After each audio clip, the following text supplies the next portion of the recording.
अल्हम्दुलिल्लाह हम्दन कसीरन कमा अमर नशहदु अन ला इलाहा इल्लल्लाहु वहदहु ला शरीक लहु व नशहदु अन्ना मुहम्मदन अब्दुहु व रसूलुहु सल्लल्लाहु तआला अलैहि वसल्लम। बिस्मिल्लाहिर्रहमानिर्रहीम। मेरे दीनी भाइयों, बुजुर्गों और दोस्तों और मेरी पर्दा नशीं माँ और बहनों, अल्लाह का बड़ा करम बड़ा एहसान है कि उस माबूद हकीकी ने आज इस इदारे के तवस्सुत से आप हजरात के सामने कुछ बातों को रखने का इत्तेफाक हो रहा है। मेरे दीनी भाई, ये जो मजालिस सभी मुनक़्क़द की गई है, इसका मकसद क्या है और क्यों रखा गया, क्यों इतने अखराजात किए गए, क्यों आप लोगों को बुलाया गया, इसका सिर्फ एक मकसद है। मकसद ये है कि हमारे अंदर तालीम, हमारे समाज के अंदर तालीम, हमारे माँ और बहनों के अंदर तालीम आ जाए। जब तालीम आएगी तो यकीनी बात है माशरा सही होगा।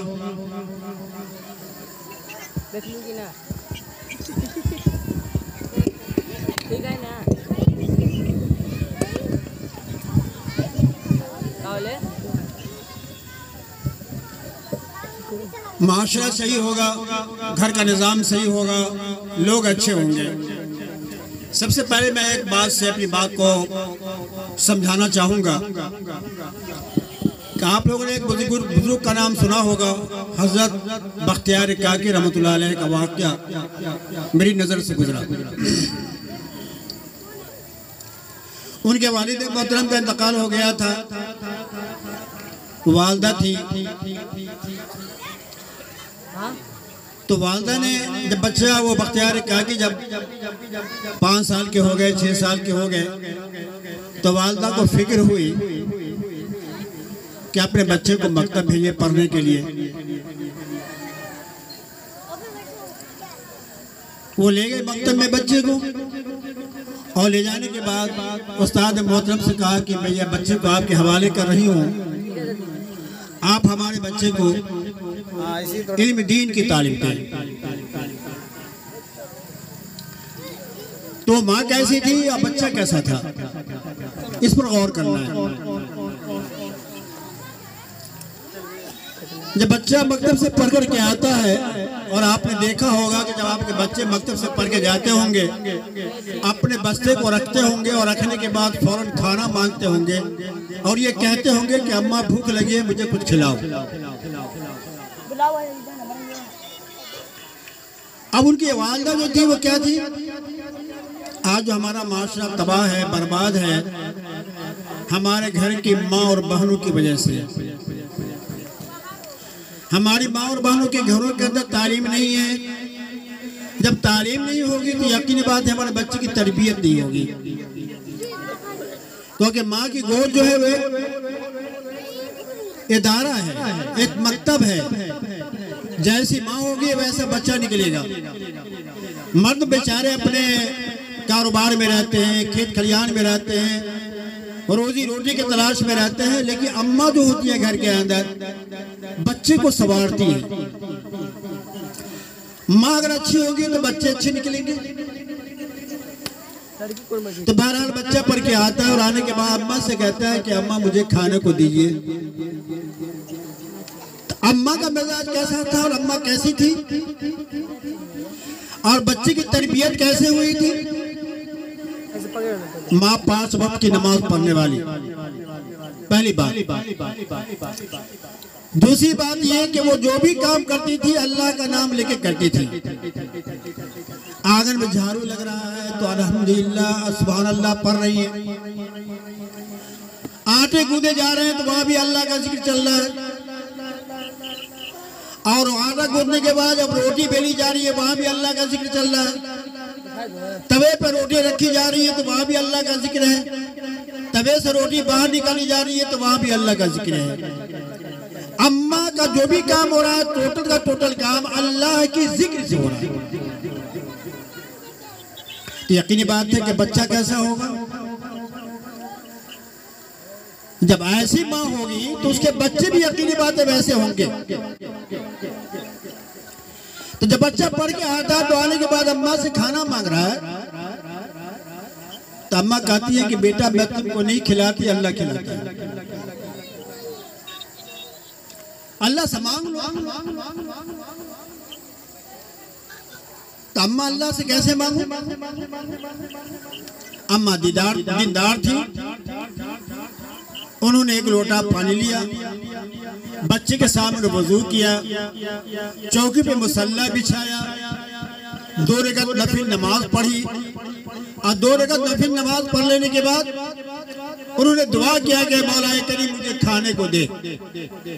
इतना कह दिया। बेटा देख रहा है तो शुरू ही से देख रहा था, उसे भी वजू किया, वो सब मसल्ले पे गया, 2 रकात नमाज पढ़ी। उसके बाद अम्मा इस बीच में क्या किया कि घर के ताक में जाकर के खाना रख दिया।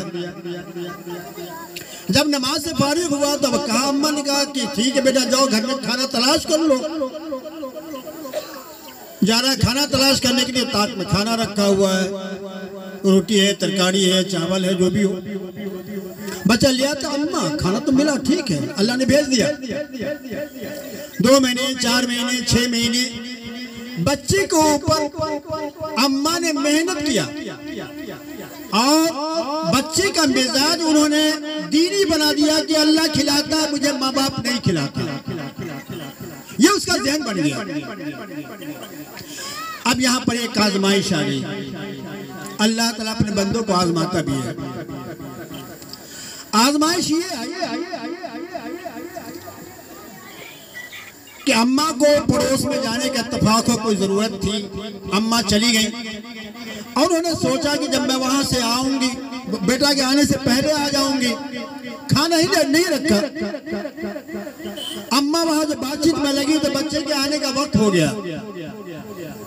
अब अम्मा को फिक्र लाहक हुई कि मैंने तो खाने का इंतजाम किया नहीं है, मेरा बेटा आएगा, हमको नहीं देखेगा, लेकिन मैंने उसका मिजाज बना दिया है, उसका एक यकीन बन गया है कि अल्लाह मुझे खिलाता है, अल्लाह मुझे खिलाता है, मुझे नहीं दिखेगा, वजू करेगा, 2 रकात नमाज पढ़ेगा, खाना तलाश करेगा, खाना नहीं मिलेगा तो उसका दिल टूट जाएगा और ये कहे कि अल्लाह अब तक खिलाता रहा, आज क्यों नहीं खिलाया, अम्मा नहीं है तो। अम्मा को ये फिक्र लायक हुई। उसके बाद अम्मा ने पड़ोसन से कहा कि लोटा पानी ला दो।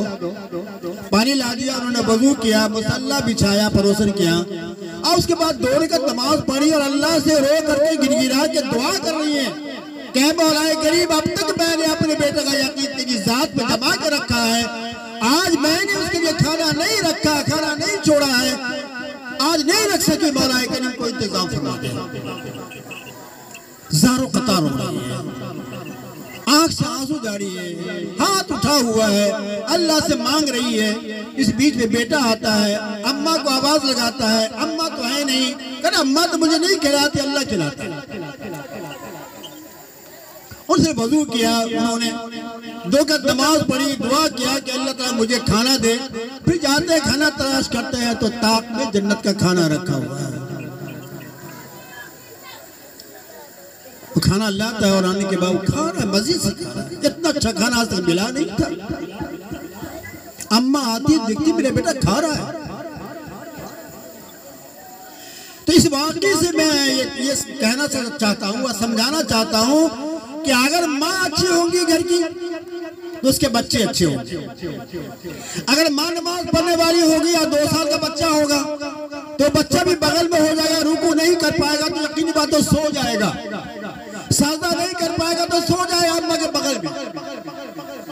और जब बच्चा आगे बढ़ेगा तो क्या होगा, उसका मिजाज दीनी होगा, और जब बच्चे का मिजाज दीनी होगा तो यकीनी बात है कि वो आगे चल करके उसका मकाम ऊंचा हो जाएगा। आज जरूरत है कि हमारे समाज के अंदर जब तक तालीम नहीं होगी तब तक हम कामयाब नहीं होंगे। अभी जो क्या जंग आज़ादी का मौका है, बड़े बड़े उलमाए का मौलाना हसन मोहानी रहमतुल्लाह अलैह का नाम आता है, मौलाना हुसैन मसनी रहमतुल्लाह अलैह का आता है, मौलाना मोहम्मद हसन असीर माल्टा का नाम आता है। बहुत सारे उलमाए का नाम जंग आज़ादी में पंजाब से लेकर के लाहौर तक अंग्रेजों ने उलमाए कलाम को कत्ल करके और 10 पे उनकी लाश को लटका दिया था। वो 10वीं पे वो लाश रही और वहीं सूख गई।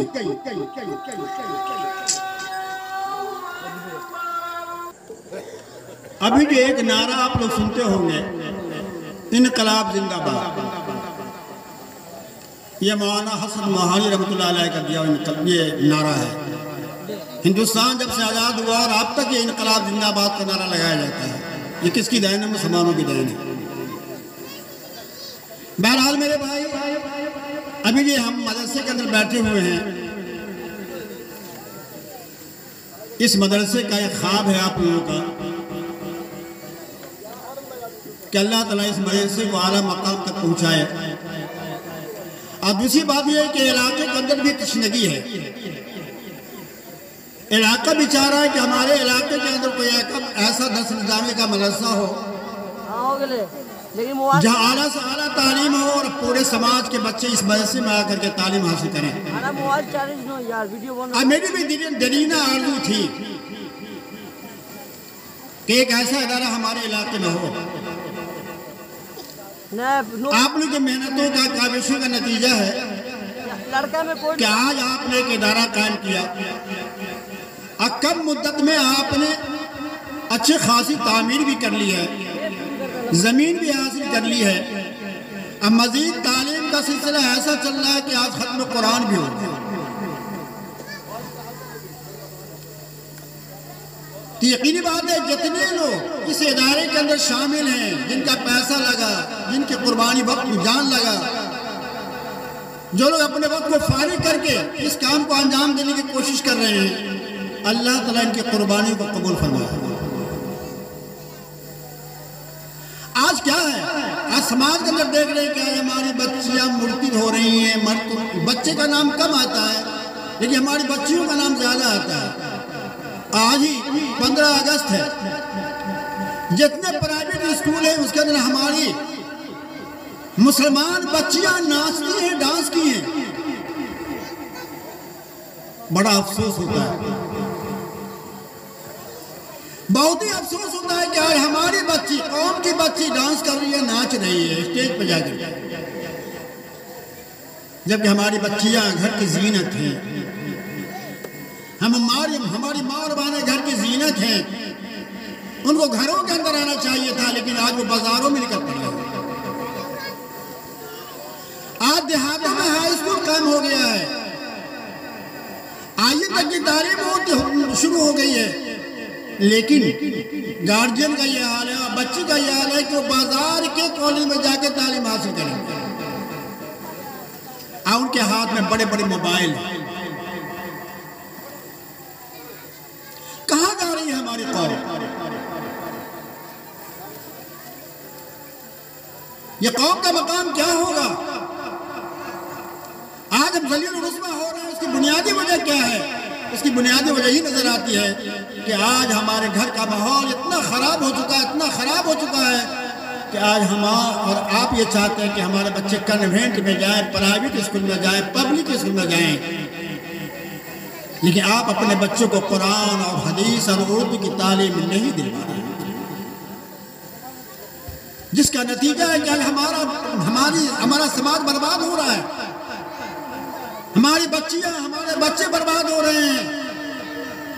आज हमारे बच्चे गांजा पीते हैं, हफीम खाते हैं, शराब पीते हैं। ये सब का आजाद किस पर जाएगा? गार्जियन के ऊपर जाएगा, उसके वालिदैन के ऊपर जाएगा कि आपने अपने बच्चों को तालीम सही नहीं दी। आज इस इदारे के जरिए से कोशिश की जा रही है कि कम से कम इस बस्ती में जो इदारा कायम हो गया है, इनके बच्चे होनहार बने, कुरान और हदीस के जानने वाले बन जाएं, उर्दू के जानने वाले बन जाएं, ताकि घरों के अंदर भी दीनी माहौल हो, हमारी माँ और बहनें भी नमाज पढ़ने वाली हों, कुरान से भी तिलावत करने वाली हों, हदीस शरीफ पढ़ने वाली हों, और हमारी बच्चियां भी कुरान से भी नमाज पढ़ने वाली हों, कुरान शरीफ पढ़ने वाली हों। आज ये इदारा इस काम को अंजाम देने की कोशिश कर रहा है। इसके अंदर आप वो ताउन करेंगे तो यकीन बात है ये इदारा बहुत आगे जाएगा और हमारे इलाके का ये शान होगा। करेंगे इंशाअल्लाह। आप भी सारे उलमाए कराम, थोड़ी सी बात मैंने की है। अल्लाह ताला हम तमाम लोगों पर अमल करने की तौफीक ना फरमाए। मा तौफीक इल्ला बिल्लाह।